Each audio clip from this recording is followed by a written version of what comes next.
Varahini channel பார்க்குற அனைவருக்கும் வணக்கம்.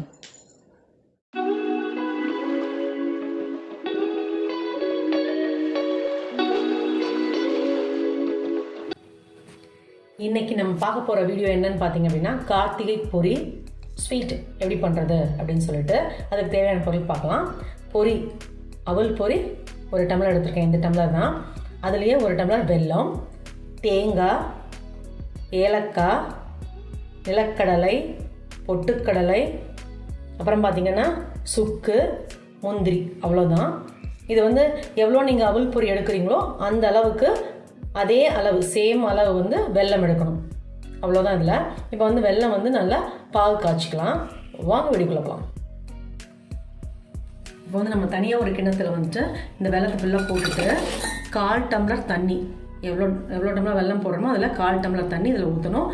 நல்லா வடிகட்டிக்கணும், கொதிக்க வச்சு வடிகட்டிக்கலாம். தண்ணியை ஆட் பண்ணிக்கோங்க.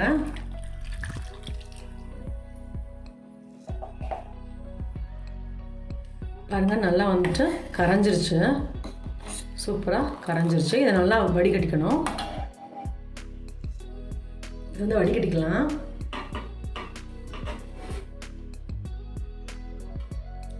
இந்த வடிகட்டிட்டு உருண்டை பாகு பதம் எடுக்கணும். பாருங்கள் எவ்வளோ மண்ணுங்க, இவ்வளோ டஸ்ட் இருக்குது. இதை நல்லா கொதிக்க வச்சுட்டு உருண்டை பாகு பதம் எடுத்தால் சரி.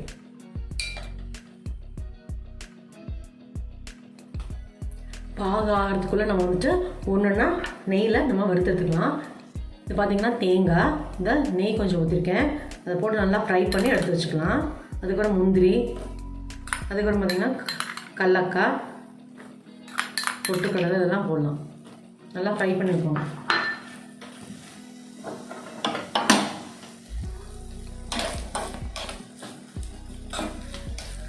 நெய்யில் வறுத்து போட தான் டேஸ்ட் வந்து நல்லாயிருக்கும்.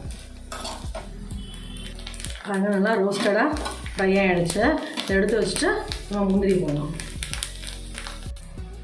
முந்திரி போடுறேன், இதையும் நல்லா ரோஸ்ட் பண்ணிக்கோங்க.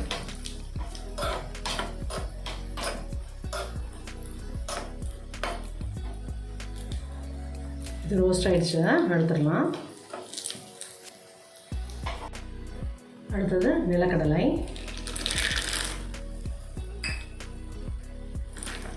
ஏற்கனவே வறுத்தது தான், இருந்தாலும் நெய்யினால ஒரு தடவை அப்படியே லைட்டாக கரெக்டாக எடுத்துக்க வேண்டியது.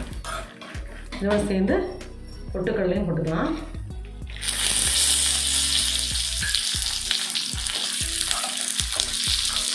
அவ்வளோதான்.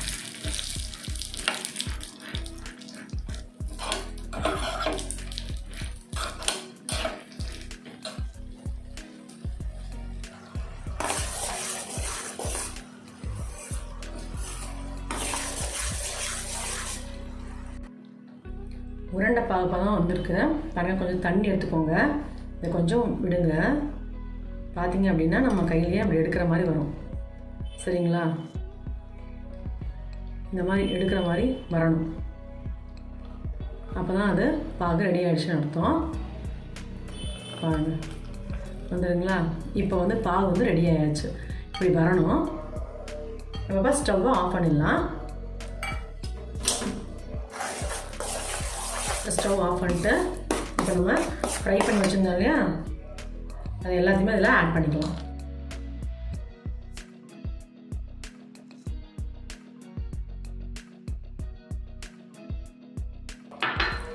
அதுக்கப்புறம் பார்த்திங்கன்னா பொரி நல்லா கலர்ன அப்புறம் பொரியை எல்லாம் ஆட் பண்ணிக்கலாம்.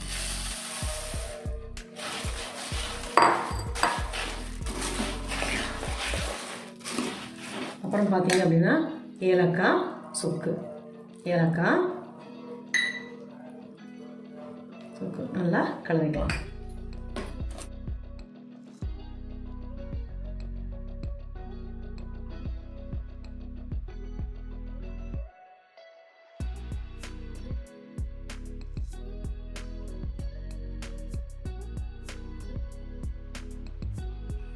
பாருங்கள், பொரி ரெடி ஆகிடுச்சு. மேலே ஒரு ஸ்பூன் நெய் ஊற்றிக்கோங்க, அவ்வளோதான்.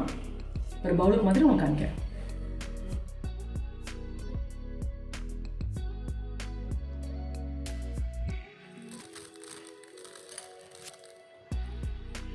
கார்த்திகை பொரி ஸ்வீட் ரெடி ஆகிடுச்சு. சூப்பராக இருக்குது. ஒவ்வொரு வெல்லம் வந்து ஒரு மாதிரி இருக்கும், இல்லைன்னா பொரி வந்து கொஞ்சம் இதாக இருக்கும். பத்தலைன்னா கூட ஒரு கை 2 கை பொரி வந்து ஆட் பண்ணிக்கோங்க வெல்லத்தோட. சூப்பராக வந்திருக்கு. நீங்களும் இதே மாதிரி வீட்டில் ட்ரை பண்ணி பாருங்கள். இந்த கார்த்திகை தீபத்தை சூப்பராக கொண்டாடலாம். டெய்லி என்னோடய வீடியோ 2:15 வரும். கண்டிப்பாக பாருங்கள்.